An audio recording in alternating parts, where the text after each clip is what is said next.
전 세계에서도 좀 최고의 도시철도가 되는 게 저희들 목표입니다.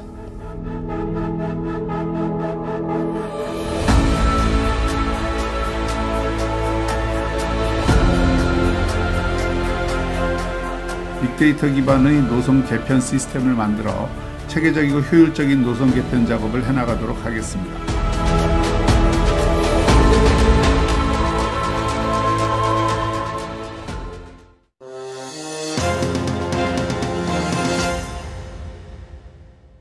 여러분 안녕하십니까. 시사포커스 인플러스 김동현입니다. 오늘은 부산의 대중교통 얘기를 좀 해볼까 합니다. 올해로 부산 지하철은 개통 40주년, 버스는 더 오래됐죠. 62년 차입니다. 버스와 지하철 모두 부산 시민의 발 역할을 톡톡히 해내고 있는데요. 그런데 인구 감소와 고령화로 지하철과 시내버스 모두 재정 적자에 시달리고 있습니다. 그 해결책을 찾아볼까요? 김현우 부산교통공사 기획예산실장, 황현철 부산시 교통혁신국장 두 분 함께합니다. 어서 오십시오. 자, 일단 김현우 실장님께 먼저 좀 여쭤보겠습니다. 부산 지하철이 벌써 출범 40주년을 맞았습니다. 40이라는 숫자가 참 굉장히 의미 있는 숫자인데 그동안 여러 가지 기념하는 행사가 있었다고요? 예, 올해 부산 도시철도 1호선 개통 40주년을 맞아 시민들과 함께하는 의미 있는 시간을 만들고자 다양한 기념 행사를 준비했습니다. 우선 전국 도시철도 최초로 등록된 문화유산인 1호선 전동차를 활용해 기념관을 열고 시민들의 추억을 되새기는 공모전도 진행했습니다. 또한 퀴즈 이벤트, 버스킹 공연, 안전체험 등 세대별로 참여할 수 있는 현장 프로그램을 마련해 시민들과 소통하고 있습니다. 특히 글로벌 IP 기업인 협업한 포켓몬 이벤트는 가족 단위 관광객의 큰 호응을 얻으며 도시철도의 즐거운 이미지를 널리 알렸습니다.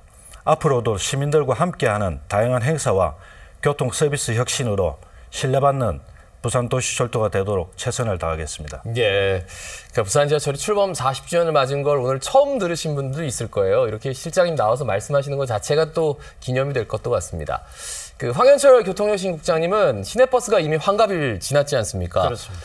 그동안의 뭐 여정, 궤적 이런 것들을 말씀해 주신다면 어떤 말씀해 주시겠습니까? 부산 시내버스 운송 사업은 1946년 처음으로 시내버스가 도시를 운행하게 되었고 네. 1963년에 부산시가 직할시가 되면서 버스 운송사업의 근대화가 시작되었다고 볼 수가 있겠습니다. 그 운송사업조합에서는 그 해를 버스 사업의 원년으로 보고 지금까지 발전을 거듭해 오고 있습니다. 1980년대에는 버스 공제조합이 설립되고 버스 운송사업의 한건기로 볼 수 있었습니다. 그러나 그래 오래 가지는 못했습니다. 네네. 왜냐하면 도시철도 출범과 자가용 대중화로 인해서 승객 수가 자연스럽게 감소하게 되었고 그로 인해서 운송사업조합의 경영 악화와 그 서비스 수준이 같이 동반하게 되었습니다. 이러한 상황 극복을 위해서 많은 노력과 고민들을 해왔지만 그 거듭 끝에 2007년도에 저희들이 준공영제를 도입하게 되었습니다. 네네. 그래서 파산 직전이던 버스업계와 서비스가 최악이었던 그 상황을 타개하기 위해서 준비를 도입하게 되었습니다. 네네. 그래서 서비스의 안정적 공급뿐만 아니라 획기적으로 서비스 수준을 개선하게 되었습니다.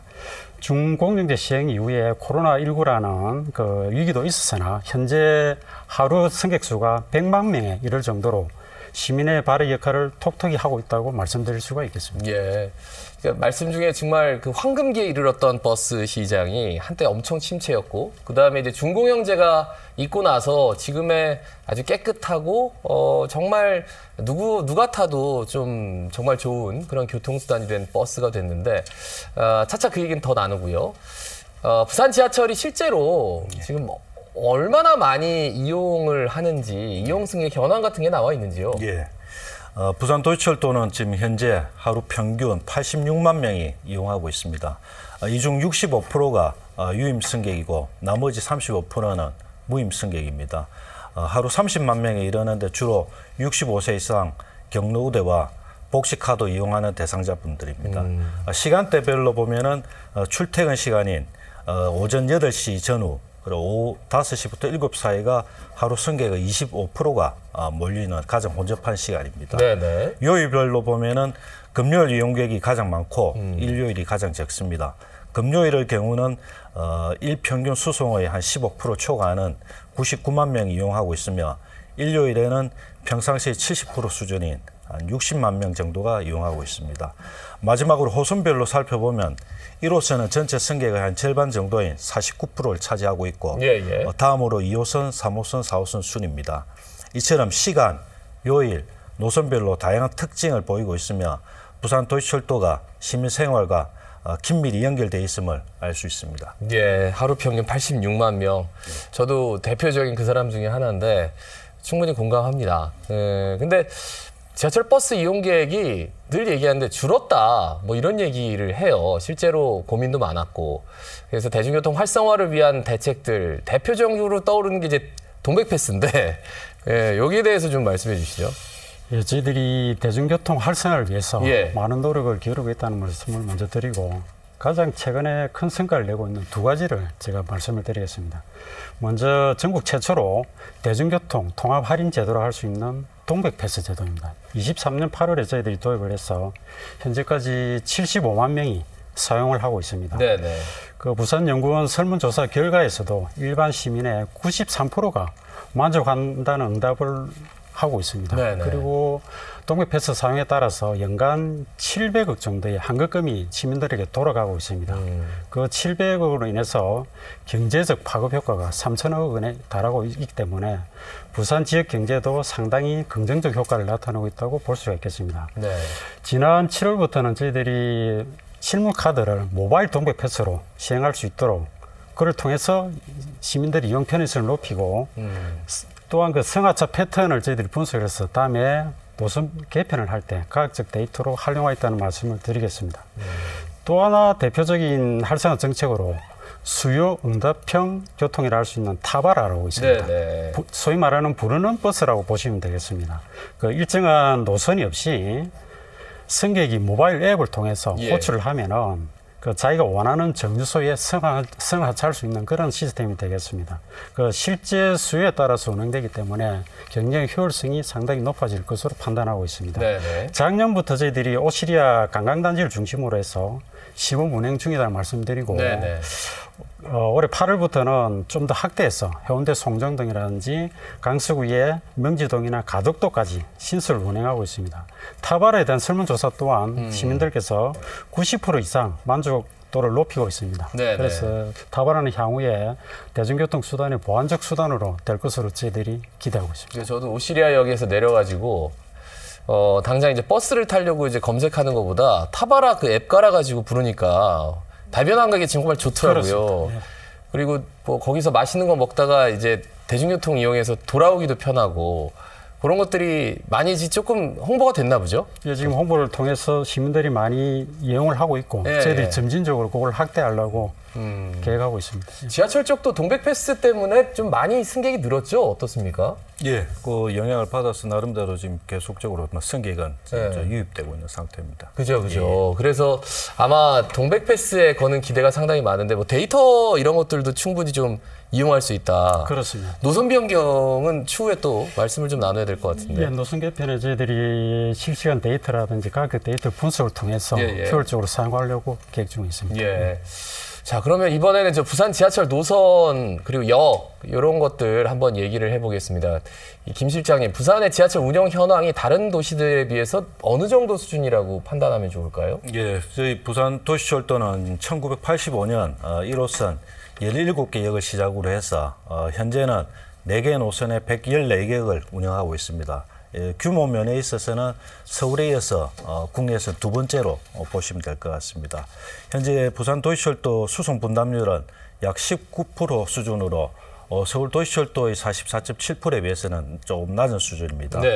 부산시가 2030년까지 대중교통 수송 분담률 60% 달성을 목표로 하고 있는 만큼 앞으로 우리 도시철도도 그 역할이 중요하다고 할 수 있습니다. 저희는 재정 건전성을 지키면서 도심 교통 혼잡을 줄이고 중복 노선을 조정하거나 광역 철도와 연계하는 등 도시철도 중심의 대중교통 활성화 정책을 추진하고 있습니다. 또한 태그리스 시스템이나 모바일 승차권 같은 고객 편의 서비스를 확대하고 역사 공간을 문화 플랫폼으로 발전시켜 시민들이 더욱 편리하고 즐겁게 도시철도를 이용할 수 있도록 노력하고 있습니다. 서울에서 지하철 이용 정도가 아까 잠깐 지나갔는데 서울 도시철도가 이제 수송 분담률이 44.7% 정도. 44.7, 우리는 19. 예, 그렇습니다. 야, 그러면 거의 2배 차이가 나는군요. 예. 아무래도 노선이 좀 많다 보니까. 그렇습니다. 예. 그리고 차를 끌고 나갔을 때 서울은 정말 불편한 게 불편합니다. 있으니까 그러다 보니까 아직까지 우리는 약간 과도기인 것 같고 그리고 노선도 좀 이렇게 시원스럽게 착착착 늘어나는 것도 아닌 것 같기도 하고 그죠? 그래요. 황국장님, 저 부산 시내버스 하면은 가장 먼저 떠오르는 단어가 준공영제. 그 얘기를 좀 해보겠습니다. 실제로 준공영제 처음 도입할 때 뭐 여러 가지 이야기들이 있었습니다만 이제는 준공영제 없이 시내버스 얘기가 쉽지 않거든요. 도입 이후에 실적이 좀 어떻게 나아진 것 같고 또 어떤 발전이 있었는지 좀 여쭤볼까요? 저희들이 2007년도에 준공영제를 도입했습니다. 그 준공영제란 간단히 말씀드리면은 버스 운행이라든지 노무 관리는 민간에서 담당을 하고 네네. 그리고 노선 조정이라든지 요금 인상 부분은 저희 지방자치단체가 가지되 만약에 운행에 따라 적자가 발생하면 예산을 지원하는 제도가 되겠습니다. 네. 그 장단점이 있겠지만 저희들이 성과를 몇 가지 말씀드리면 일단은 버스 서비스를 안정적으로 공급할 수 있었고 네네. 서비스 수준도 높였다고 볼 수가 있겠습니다. 무엇보다도 저렴한 요금과 무료 환승제를 통해서 시민들의 경제적 부담을 경감을 했습니다. 네네. 예를 들면은 적정 요금이 2,500원일 때 현재 1,550원이니까 60% 수준이 되겠습니다. 또한 민영제로 운영할 때는 10년간에 7차례 요금을 인상했지만은 2007년 준공제 이후로는 18년 동안 3번 정도 요금을 인상했다고 보시면 그러니까 되겠습니다. 이제 아무래도 준공영제, 공영이 들어가기 그렇습니다. 때문에 네.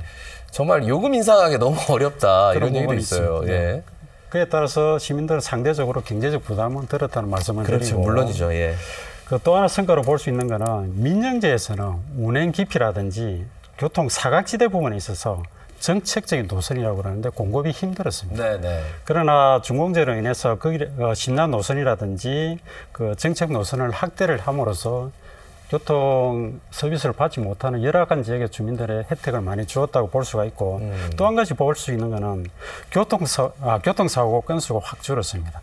그 준공제 이후로는 한 1,500건이 된다면 네네. 지금 현재로서는 890건 정도로 거의 한 40% 정도가 줄었다고 보면 되겠고 한 가지만 더 말씀드리면은 준공영제 시행으로 인해서 그에 따른 차량의 고급화라든지 정류소의 인프라 확충으로 인해서 시민들이 실제 이용하는 데 큰 편리함이 있었다고 말씀드릴 수가 있겠습니다. 예, 정말 뭐 혁신적이죠. 환승하고 또 타고 또 타고. 여튼 두 분께 그러면 한번 다시 여쭤보겠습니다. 대중교통 수송 분담률이 5, 6년째 40%대 초반이에요.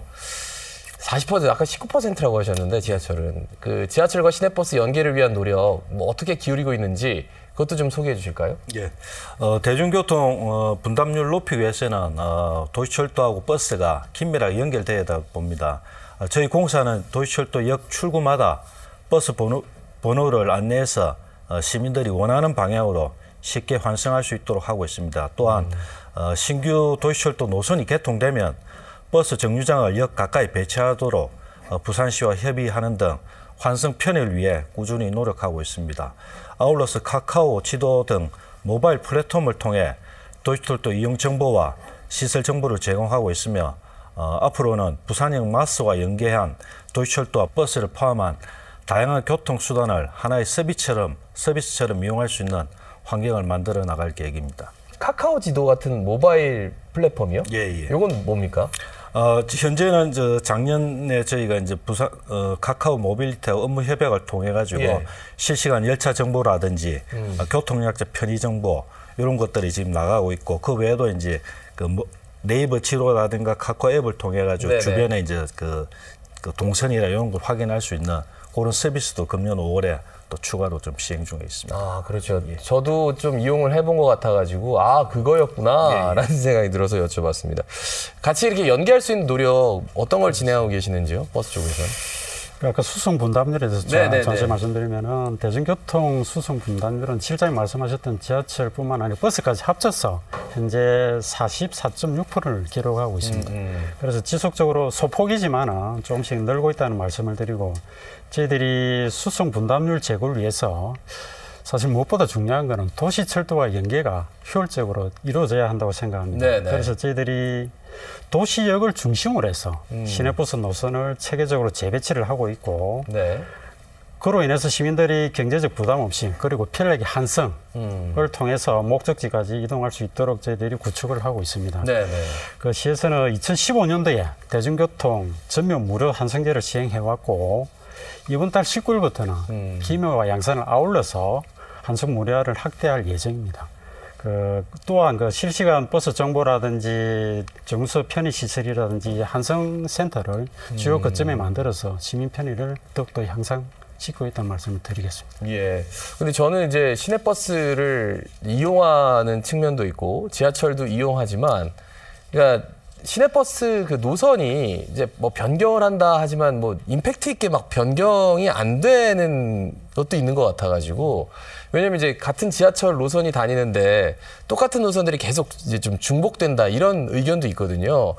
여기에 대해서는 어떤 말씀해 주시겠습니까? 저희들이 노선 개편할 때 앞서 말씀드렸다시피 데이터 분석을 통해서 그렇죠, 하죠. 예, 수요가 적은 부분들은 운행 횟수를 줄인다든지 그리고 수요가 새로 신도시라든지 수요가 늘어난 부분들은 운행 횟수를 늘리다든지 네네. 다양한 또한 주민들의 의견도 반영을 해서 그래서 무엇보다 도시철도와 역의 연계 부분에 중점을 두고 하고 있다는 말씀을 드리겠습니다. 네. 근데 이제 중복이 된다, 뭐 비판하는 입장에서는 충분히 뭐 얘기할 수는 있는 부분인데 데이터를 다 고려해서 지금 그렇습니다. 판단한 거군요. 예, 충분히 저희들이 감안을 해서 예. 노선 개편을 하고 있다는 말씀을 드리겠습니다. 그 이번에 두 분께 이제 또 뭐 대답을 좀 들어야 될 것 같아요. 지하철 시내버스 서비스 향상 늘 얘기가 나오잖아요. 어떤 개선책을 좀 추진하고 계시는지 여쭤보고 싶습니다. 예, 저희 부산 도시철도는 시민들이 편리하고 쾌적하게 이용할 수 있도록 서비스 향상에 지속적으로 힘쓰고 있습니다. 예를 들어 지난해에는 경찰과 협업하여 전국 최초로 지하철 역사 내에 중고거래 안심지대를 조성했고, 전동차에는 임산부 배려석 알림 기능을 개선한 바 있습니다. 또한 양산선, 사상 하단선, 경전철 차량 선정 과정에 있어서도 시민들의 의견을 직접 반영했고, 광안역, 범내골역에도 단순한 역 공간이 아닌 공연과 전시가 가능한 복합 문화 공간으로 조성하는 노력도 지금 기울이고 있습니다. 네네. 앞으로도 시민 목소리를 서비스 개선에 적극 반영하여 이동을 넘어 시민 중심의 안전한 도시철도를 만들어 나갈 수 있도록 할 예정입니다.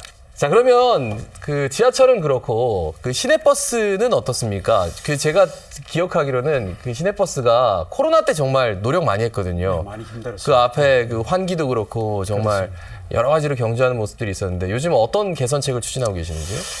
저희들이 시내버스 서비스 향상은 버스 운영에 있어서 가장 중요한 요소로 생각하고 다양한 노력들을 기울이고 있다는 말씀을 먼저 드리겠습니다. 일단 기본적으로 업체에서는 매년 승무원 친절 교육을 실시하고 있습니다. 단순한 주입식이 아니라 상황극이라든지 사료 위주로 교육을 시키고 있다는 말씀을 드리고, 네네. 저희들 시에서는 매년 33개 업체별로 서비스 평가를 실시하고 있습니다. 그런 서비스 평가를 토대로 해서 그 이윤을 차등 배분함으로써 서비스 업계의 개선을 유도하고 있다는 말씀을 드리겠습니다. 예. 뭐 다양한 노력들이 있지만 이러한 노력 결과로 준공영 2007년 준공영제 도입 당시에는 서비스 평가가 78점이었습니다. 네. 시민들 만족도가. 그런데 지금은 작년 기준으로 했을 때는 85점으로 크게 상승하고 있다는 말씀을 드리고, 네. 그 외에도 승객들이 시각적으로 호감도를 좀 느끼기 위해서 잘 아시다시피 시내버스 디자인을 새 단장을 올해부터 시작을 하고 있다는 말씀을 드리겠습니다. 이거는 차원이 조금 틀리겠지만 네네. 승객들 안전을 위해서 저희들이 새로운 안전 보조 장치를 도입하고 있습니다. 그래서 전국 최초로 첨단 운전 보조 시스템과 페달 블랙박스라든지 지금 8월 달부터 시범 운영을 하고 있습니다. 아하. 그 결과를 분석을 해서 저희들이 전면적으로 도입하는 방안을 검토 중에 있다는 말씀을 드리겠습니다. 예. 저는 이제 준공영제에서 그 33개 업체 이윤 차등 배분? 그렇습니다. 요거 말씀해 주셔가지고 그럼 뭐 등급이 어떻게 나눠지는 건지, 그리고 뭐 차등이 된다면은 어느 정도 퍼센테이지로 차등이 되는 건지 그것도 여쭤보고 싶은데요. 예를 들어서 100만 원이 이윤이 되면 34개 업체를 구분을 해서 A, B, C, D, E 등급으로 A, 구분을 B, C, 해서 E 5등급. 정확한 등급 모르겠지만 그 등급별로 차등해서 서비스 평가에 따라서 이윤을 배분하고 있다는 말씀을 드리겠습니다. 자, 서비스 평가를 위해서 한 다음에 이제 이윤을 배분하고 있다까지. 자, 여러분께서 오늘 대중교통과 함께하는 시사포커스 함께하고 계신데, 오늘 주제는 부산 대중교통의 가치와 미래 전략입니다. 잠시 후에 뵙겠습니다.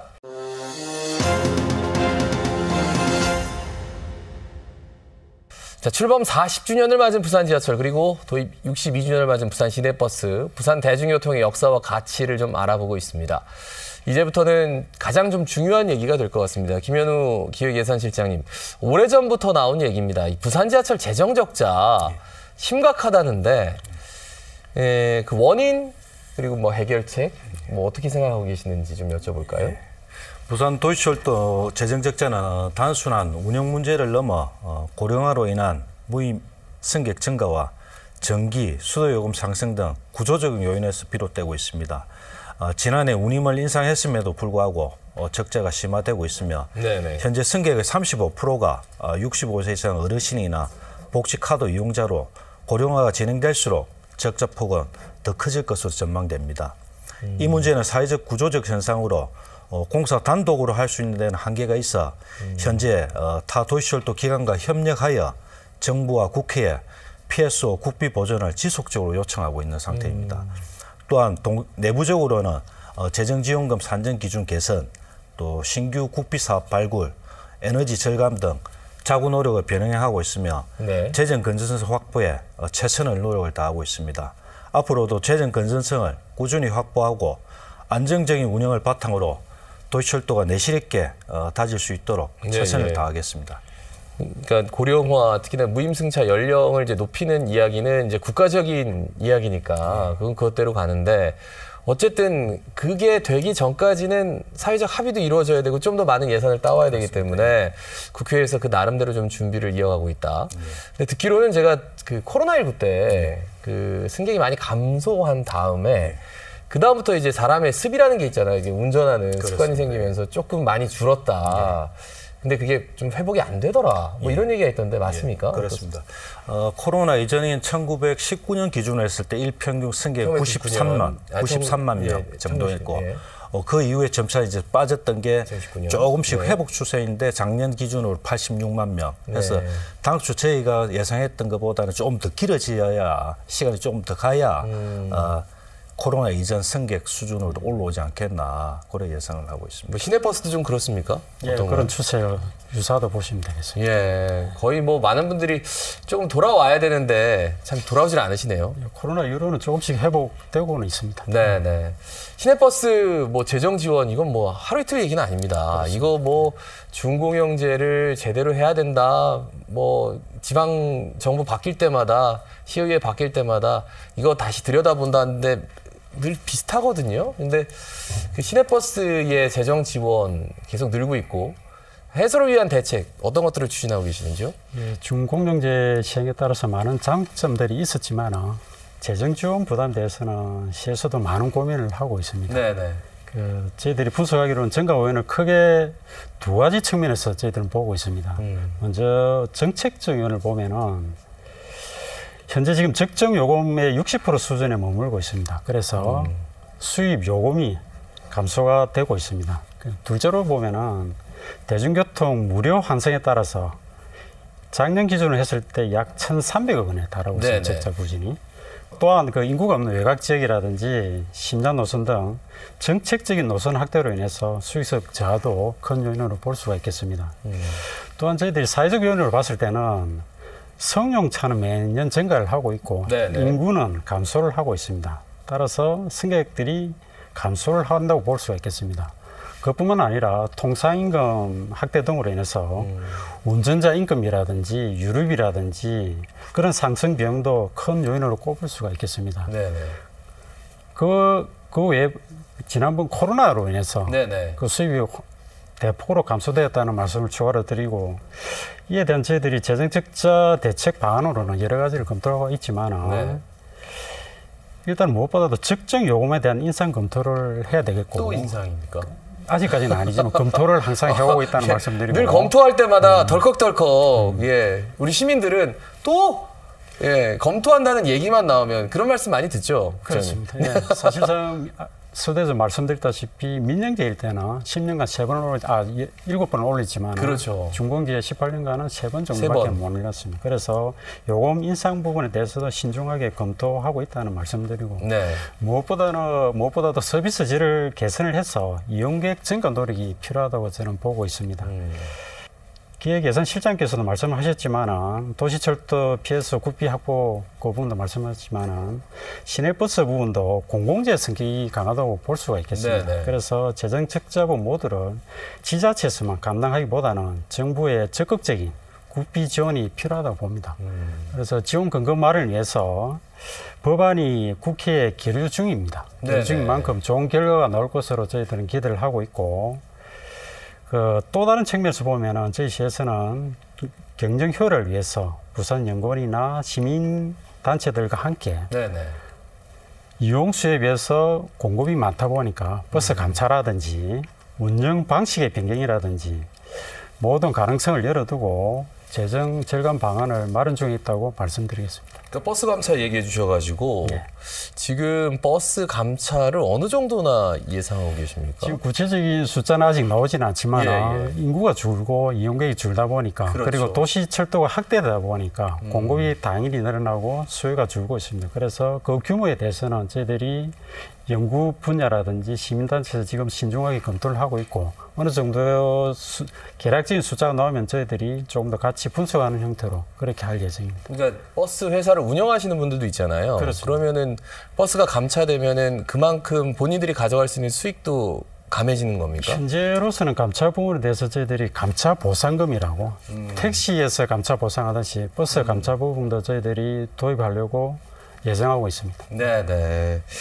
그래요. 어쨌든 합의해야 될 분이 한두 분이 그렇습니다. 아니고 또 당장은 그러니까 지자체 차원의 그 예산으로만 메우기에는 어렵지만 그렇게 어떻게 지금 꾸려지고 있어요. 예, 그리고 매년 적자고. 예, 김현우 예산실장님, 그 지하철 도입이 40주년이 되다 보니까 그런 얘기 있습니다. 노후 전동차, 이게 좀 교체가 어떻게 이루어지고 있는지. 요즘은 1호선 타도 노후 전동차가 많이 교체된 느낌도 있어요. 예. 그리고 이제 안전사고를 예방을 위한 노력, 이런 것들을 어떻게 기울이고 계시는지 여쭤보고 싶네요. 예. 저희 공사는 노후 전동차를 차질 없이 교체해서 시민들이 안심하고 도시철도를 이용할 수 있도록 노력하고 있습니다. 1호선의 경우 총 272칸 중 200칸을 교체 완료했고 나머지 72칸은 2026년까지 교체를 마무리할 계획입니다. 네. 2호선도 2027년까지 168칸을 새 전동차로 교체하며 장기 사용 중인 2, 3호선 차량 248칸은 정밀 안전진단을 통해서 안전성을 재평가할 계획입니다. 또한 도시철도 안전 수준을 높이기 위해 재난관리, 비상대응훈련, 시설물 점검을 강화해서 선제적 위험관리를 추진하고 있습니다. 앞으로도 시민들께서 안전하고 쾌적한 교통 서비스를 제공받을 수 있도록 노력을 하겠습니다. 가장 이제 노후 전동차라고 느껴졌던 게 이전에 보면 이제 1호선인데 요즘은 1호선도 굉장히 쾌적하더라고요. 그렇습니다. 근데 여전히 좀 노후해 보이는 것들도 있는데 그게 이제 언제까지죠? 1호선은 내년 말까지 다 272칸을 전체 다 교체할 계획입니다. 그러면은 2호선은 2호선은 지금 제작에 지금 의뢰가 들어갔고 27년까지 168칸을 교체할 계획입니다. 거의 다 교체가 예, 되면 예. 그러면 이제 노후 전동차 문제에 대해서는 2027년 이후부터는 조금 덜하겠네요. 그래 되면 이제 그 이후에 또 3호선이 또 25년 이 기준이 그렇죠. 예. 3호선 해야죠. 전동차 사용 연령이 이제 25년 돼서 네네. 되면은 또 평가를 해서 안전 진단 거쳐서 그 문제가 없으면 또 사용할 수 있는 반면에 또 그 연식이 된 분들은 계속해서 교체를 해 나가야 되는 상황입니다. 예. 그리고 이전에는 이제 설로 보면 막 돌도 깔려 있었는데 지금은 그런 건 이제 지하에는 없는 것 같았는데. 사갈도상의 일부는 남아 있습니다. 예. 그런데 그 선로도 좀 바꿔야 되는데 그거는 뭐 그 부분은 이제 전동차하고 별개로 노후 시설 개량이라 해서 40년 이상 된 이제 서울하고 부산 도시철도가 해당이 됩니다. 40년 이상. 그리고 국비하고 시비를 받아가지고 그것도 지금 계속 연차적으로 그런 시설물들 궤도라든지 여러 가지 토목 구조 뭐 이런 것도 개선해 나가고 있습니다. 그러니까 맨날 그 뉴스에 그러니까 전동차 이렇게 화재 나는 모습들이 많이 나오니까 노후 전동차 이거 어떻게 할 거냐라고 얘기하는데 여러분이 걱정하시는 것보다 훨씬 더 빠른 속도로 지금 교체가 되고 있고 2027년에는 2호선, 그러니까 3호선은 이제 그 이후부터 이제 교체 논의가 순차적으로 이루어진다라는 말씀 알겠습니다. 그 국장님 그 부산만의 시내버스 특급 서비스? 이게 뭔 얘기입니까? 구체적으로 특급 서비스가 뭡니까? 저희들이 서비스 분야는 다양하게 하고 있지만은 여러 가지 정책들 중에서 네. 부산에서 먼저 시행을 했고 그리고 시민들이 호응을 받고 있는 그리고 대표적인 서비스라고 볼 수 있으면 되겠고 두 가지 정도만 소개해드리면은 저희들이 전국 최초로 어린이 대중교통 요금을 맞아요. 전면 무료화했습니다. 무료했죠, 맞아요. 그래서 23년도 10월 달에 도시철도나 시내버스나 마을버스 등 모든 대중교통 수단에 대해서 어린이들은 무료로 탈 수 있도록 시행을 했습니다. 네네. 그 결과로 어린 승객 수가 2년 사이에 700만 명에서 1,400만 명으로 무려 2배나 늘었습니다. 근데 그거를 하나 짚고 넘어가고 싶은 게 어린이 대중교통 무료 요금이라고 해서 그냥 무임승차 하는 게 아니고 어린이에게 카드를 만들어 줘야지 그게 보조가 되는 그런 시스템입니까? 어떻게 되는 거죠? 어린이에게 카드를 만들어줍니다. 그 카드를 만들어준 이유는 어린이란 증명뿐만 아니라 이런 어린이들이 이렇게 탐으로써 어린이 되어서도 지속적으로 대중교통을 활용할 수 있도록 그런 긍지를 심어주는 그런 의미도 있습니다. 왜 제가 여쭤보냐면 시내버스 타다 보면은 아이들이 그냥 타니까 카드 아니면 돈 내셔야 된다. 그런 말씀들도 하셔가지고 약간의 실랑이가 벌어지길래 지금 이제 보시는 분들이 어린이 교통이용 무료다. 그럼 그냥 무임승차해도 된다. 이게 아니라 어린이에게 카드를 만들어줘야 된다. 일단은 그 얼굴만 봐서는 저희들이 어린이인지 정확하게 알 수 없는 부분이 있기 때문에 그리고 현금 없는 카드로서 디지털화된 요금을 어린이들에게 인식시키기 위해서 그런 측면도 있다고 말씀드리겠습니다. 알겠습니다. 어린이 대중교통 무료 요금까지 말씀해 주셨고 계속해서 말씀해 주시죠. 그와 더불어 해서 저희들이 어린이들에게 안전하고 편리한 대중교통 문화 확산을 위해서 이번 달 26일하고 27일에 양일간을 통해서 어린이 대공원 일원에서 가족들과 어린이들이 함께 할 수 있는 대중교통 체험의 날 행사를 합니다. 시민 여러분께서도 많은 관심을 가져주시면 감사하겠습니다. 대중교통 체험의 날? 이거는 그렇습니다. 뭡니까? 그 어린이들이 실제적으로 운전석에도 한번 앉아보고 그리고 자기가 역할을 함으로써 운전을 할 때 뭐가 필요한지 그리고 탈 때 승객의 에티켓이라든지 대중교통 전반에 대해서 문화를 접할 수 있는 그런 기회가 되고 그 다양한 체험들도 할 수 있기 때문에 가족과 함께 손잡고 오시면 좋은 기회가 될 것으로 생각합니다. 그러니까 아이들하고 정말 그 지하철, 버스 이용하는 부모님들이 이전보다 확실히 좀 많아진 게 느껴집니다. 이 어린이 대중교통 무료 요금 혹시라도 다들 아실 것 같은데 꼭 챙기시길 바랍니다. 무료이기 때문에. 자, 이번에는 부산 지하철과 시내버스 미래의 모습을 좀 한번 전망해 보겠습니다. 사실 인구 감소, 고령화 뭐 이런 것 때문에 대중교통 이용 인구는 앞으로 계속 줄 것이다.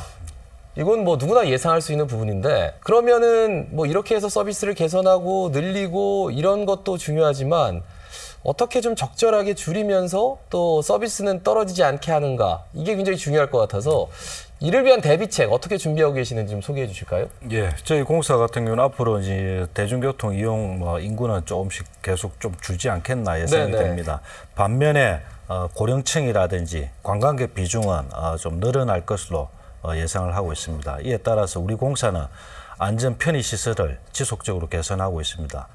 예를 들어 자갈치역 부산역에는 폭염과 추위를 막을 수 있는 고객 대기실을 설치하고 주요 환승역 안내 표지를 외국인들이 쉽게 볼 수 있는 신성을 높일 수 있도록 개편할 계획입니다.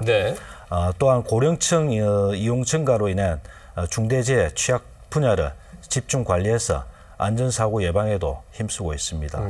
한편 또 관광객 증가에도 대비하고 있습니다. 부산역에는 AI 기반 38개 어느 통역 안내 시스템을 갖추고 위챗페이 등 글로벌 간편 결제를 도입했습니다. 앞으로도 신용카드 결제, 광역철도 연계, 민간 협업 등을 통해 도시철도를 시민과 관광객 모두가 즐길 수 있는 플랫폼으로 발전시키고 나가고자 하고 있습니다. 예. 근데 말씀만 들으면 지금 인구가 줄어들고 고령층이 뭐 늘어나고 근데 관광객 수요는 늘어날 텐데 그러면은 자연스럽게 지하철의 뭐 객차를 줄인다거나 뭐 이런 얘기들은 아직까지는 나오진 않고 있나 보죠. 예, 서비스를 줄일 수는 없다. 예. 근데 AI 기반 뭐 서비스를 말씀하셨는데 이건 무슨 얘기입니까?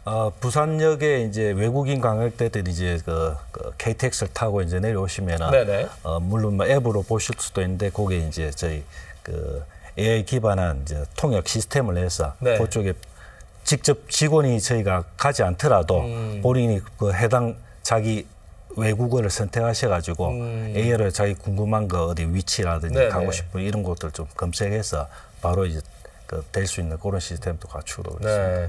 근데 요즘은 그게 아니더라도 글로벌 앱이 뭐 있어가지고 그 본인이 원하는 뭐 시내버스 역이 되면은 막 울리더라고요. 그래서 다 같이 막 이렇게 내리는 모습도 제가 사실 봤었습니다. 지하철역도 그렇고 버스도 그렇고 그 앞으로 여러 가지 요인으로 대중교통 이용하는 인구가 계속 줄 것으로 예상되는데 시내버스 대비책은 어떤 게 있을까요?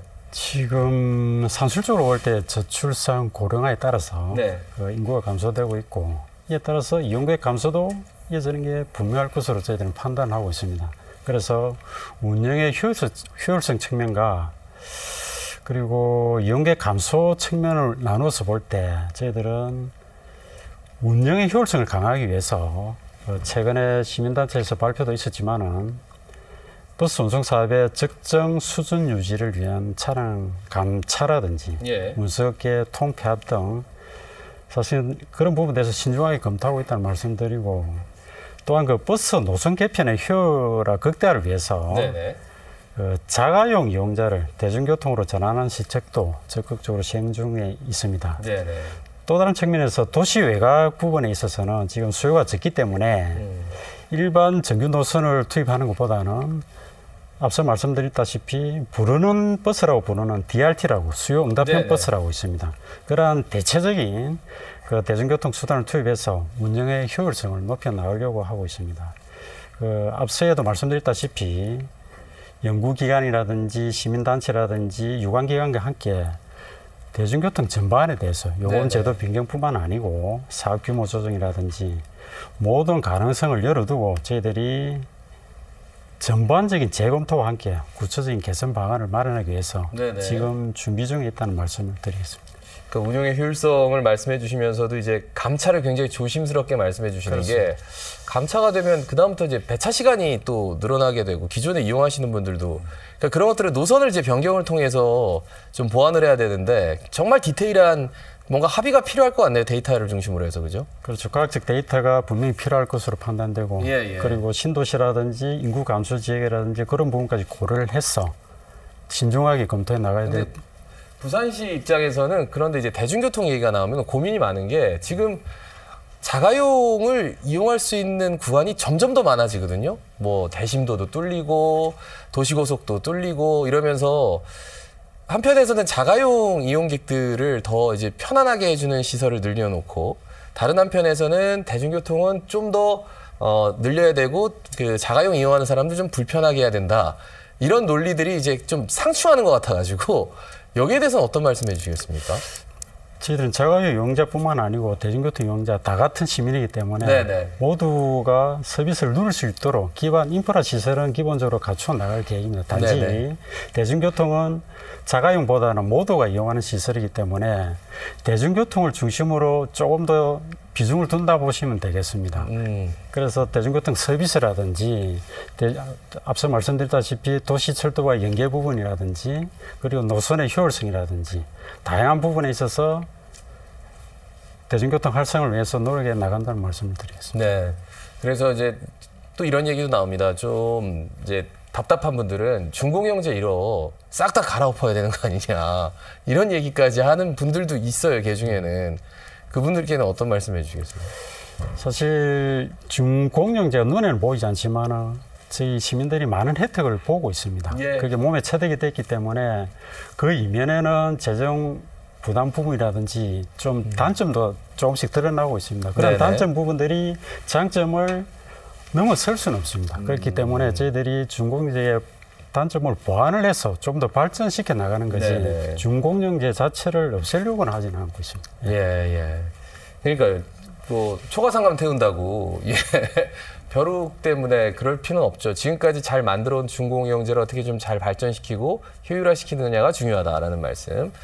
그 대중교통 사실 이용하기 어려운 교통 약자들 늘 이제 화제가 되기도 하는데 이 교통 약자들을 위한 배려는 어떤 게 있을까요?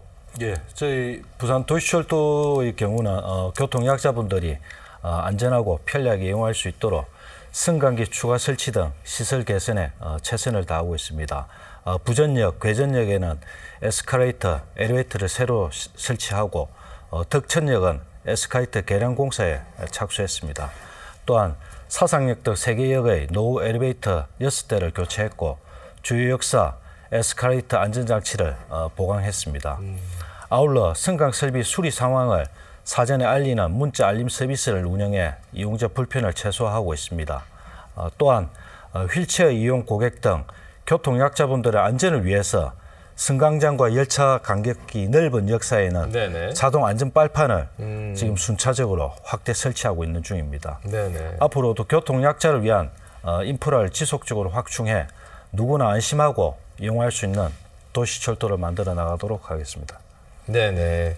근데 저는 이제 어쩌다가 오랜만에 역을 방문했을 때 이렇게 승강기가 하나 들어가 있고 에스컬레이터가 하나 올라와 있으면 그렇게 반갑더라고요. 근데 그런 것들은 예산이 뭐 어느 정도나 소요됩니까? 이전보다는 조금 뭐 쉽게 보시면 이제 그 엘리베이터 한 개 대략 한 30억 정도. 30억이요? 예. 와, 30억. 예. 그 에스컬레이터는 그거보다 이제 그 길이라든지 그 구조물 따라 다른데 예. 보통 그 정도 금액으로 보시면 됩니다. 근데 진짜 이전에 그 정말 좀 조마조마한 거 있잖아요. 그 뭐 승강기 같이 이렇게 계단 따라서 그거는 정말 다 요즘은 없어진 것 같아서 그나마 좀 다행이라는 생각이 듭니다. 30억이요. 예, 타면서도 말씀들 많이 하시겠네요. 오늘 방송 모시고 나서 야 이거 하나 하는데 얼마래라고 하시면서 그 비용 문제뿐만 아니고 네. 이제 그 시설물이 또 하나 생김으로 인해서 그 시설물 또 유지 관리하는 게 또 저희 공사가 또 유지 관리를 해야 되다 보니까 맞아요. 그런 시설물 늘어남으로 해서 또 저희가 또 유지 관리해야 되는 그런 부담도 사실은 좀 부담은 많이 부담. 그러니까 한여름에 이렇게 막아놓고 공사하는 모습도 제가 왕왕 보는데 그것도 좀 이해를 해드려야겠네요. 예. 그래요. 교통약자들을 위한 배려, 뭐 시내버스도 굉장히 많은 부분에서 경주하고 있는 걸로 알고 있습니다. 어떻습니까? 예, 그렇습니다. 교통약자 배려는 대중교통 정책 추진에 있어서 매우 중요한 사안이라고 저는 생각하고 있습니다. 저희들이 다양한 시책을 하고 있지만 대표적으로 보면은 그 교통약자 이용 정진 편의법에 따라서 저상버스 도입을 저희들이 지속적으로 확대하고 있습니다. 7월 현재 보면은 시내에 1,100여 대가 운행 중이 있습니다. 그리고 내년까지 전체 시내버스 총량의 60% 정도, 약 1,500대가 운행될 예정입니다. 이와 저상버스 운행과 관련해서는 도로 여건이 무엇보다 필요합니다. 평평하다든지 네네. 버스가 다닐 수 있는 그 구간이 있어야 됩니다. 그래서 지난번 같은 경우는 전국 장애인 차별 철폐 연대와 공동으로 현장 조사도 해왔고 버스 승강장 보도 높이하고 버스 출입구 뒷문 높이가 비슷해야 휠체어가 올라가기 편합니다. 그래서 구조가 힘든 부분들은 도로 구조 개선을 하고 있다는 말씀을 드리고 교통약자 배려 정책 중에서 버스는 아니지만 저희들이 또 하나 정도 소개해드릴 부분은 타시도 좀 차별된 정책인데 콜택시라고 있습니다. 지금 콜택시 보면은 장애인 콜택시. 장애인 콜택시가 있고 임산부 콜택시가 있습니다. 기존에는 각자 콜택시를 운영했지만 금년 4월부터는 저희들이 시스템을 통폐합을 했습니다. 그래서 신속한 배차가 가능하도록 했습니다. 이전에는 65% 성공률이 배차 성공률이 있었다면 그러니까 이렇게 배차해가지고 하면 65% 정도 이용하셨고 통합하고 나서는 저희들이 85%로 크게 향상이 되었습니다. 그래요? 그 또한 그 택시 이용 교통약자분들이 택시를 이용할 때 많은 효과를 거두고 있습니다. 그러니까 그럼 어떻게 이용이 되는 거죠, 과정이? 앱을 통해서 호출을 하면은 택시가 이전에도 좀 비슷하지 않았나요? 근데 각자 지금 하고 계시기 때문에 각자 했었는데 그걸 한꺼번에 통폐합을 해서 그렇죠. 효율성이 25% 이상이 증대됐습니다. 예. 자, 이번엔 부산 대중교통 미래의 모습을 좀 상상해 보겠습니다. 김 실장님, 부산 지하철 앞으로 어느 정도 수준까지 좀 발전할 수 있다고 보십니까? 예, 부산 도시철도는 앞으로는 변화하는 교통 환경과 신기술을 접목해서 시민 여러분들께 더 안전하고 편리한 교통 서비스를 제공하도록 하겠습니다. 우선 광역철도와 연계를 통해 교통망을 더욱 촘촘히 하고 LTR 무선 통신과 AI 기술을 활용해 시설물 원격 제어를 실시하여 안전성을 강화해 나가겠습니다. 또한 태그리스 게이트와 모바일 승차권과 같은 스마트 서비스를 확대해 이용 편의를 높이도록 하겠습니다. 나아가 역사 공간은 단순 이동 공간을 넘어 문화와 생활이 함께하는 공간으로 발전시키고 친환경 교통수단으로서 탄소 중립에도 기여하면서 부산을 대표하는 미래형 대중교통으로 도약해 나가겠습니다. 네.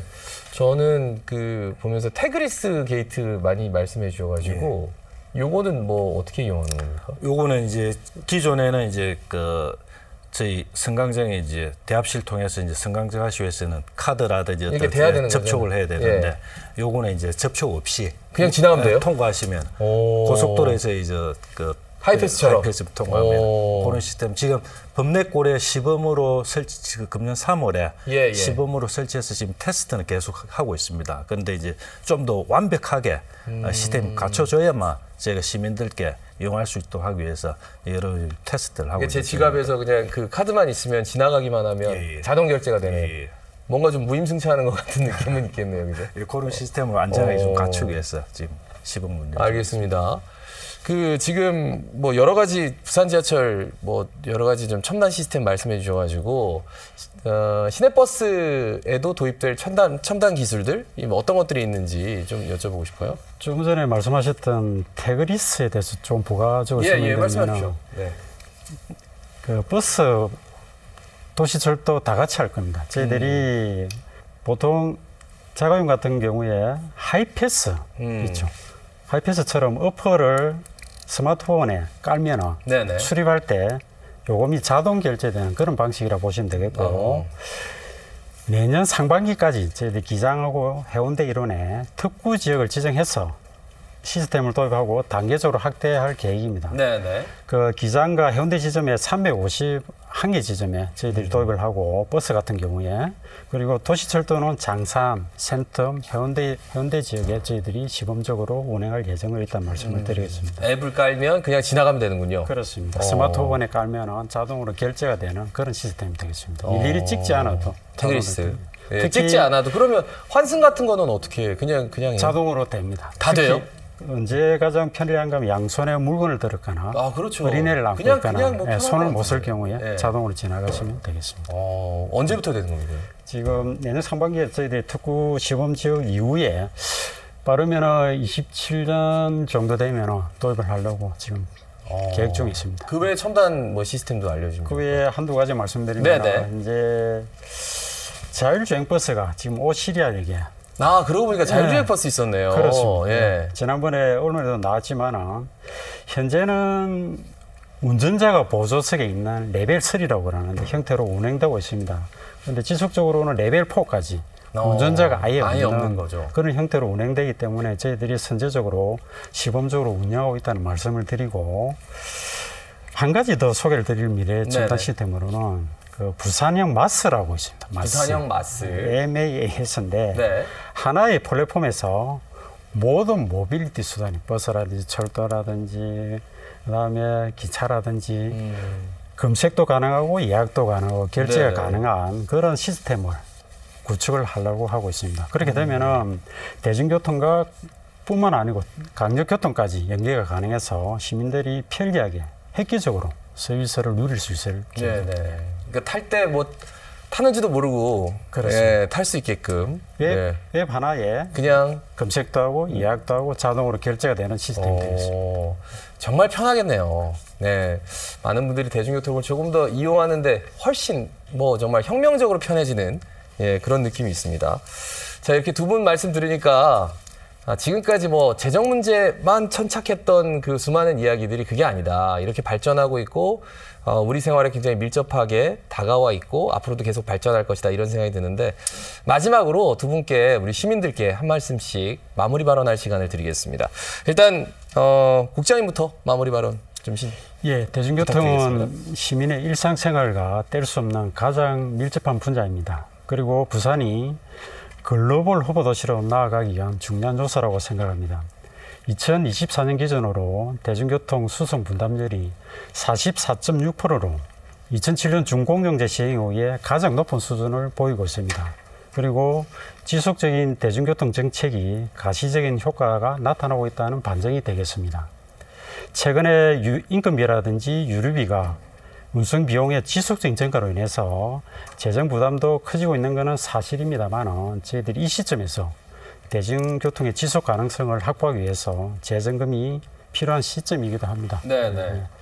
지금 어려운 여건을 보다 효율적으로 극복하기 위해서 시민단체나 연구기관을 통해서 전문적이고 다양한 의견을 수렴 중이라는 말씀을 드리고 대화말을 통해서 부산 시민들이 좀 더 대중교통을 편리하고 네네. 안전하게 이용할 수 있도록 최선의 노력을 다하겠습니다. 알겠습니다, 국장님. 실장님 마무리 발언해 주시죠. 예.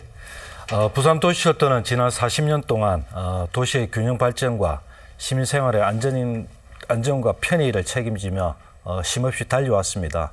지난 40년간 함께해 주신 시민 여러분께 깊이 감사드리며 우리 공사 전 임직원은 앞으로도 더욱 편리하고 안전한 교통 서비스를 제공하고 새로운 40년을 준비하도록 나아가겠습니다. 감사합니다. 예. 자, 오늘 아침 함께해 주신 김현우 부산교통공사 기획예산실장 그리고 황현철 부산시 교통혁신국장 두 분 고맙습니다. 이 버스란 단어가 모든 일을 위한 이런 뜻으로 라틴어 옴니버스에서 그 어원이 시작됐다고 합니다. 참 좋은 말이죠. 버스와 지하철 모두가 대중을 위한 교통수단이니까 당연히 그런 말이 맞는 것 같습니다. 오늘 토론 보니까 우리 대중교통도 부산과 함께 성장해 오고 또 지금은 어려움을 좀 겪고 있습니다만 앞으로는 좀 더 활기차게 많은 분들이 이용할 수 있지 않을까라는 기대를 해보게 됩니다. 스타포커스 인플러스 오늘은 여기서 마무리하겠습니다. 여러분 고맙습니다.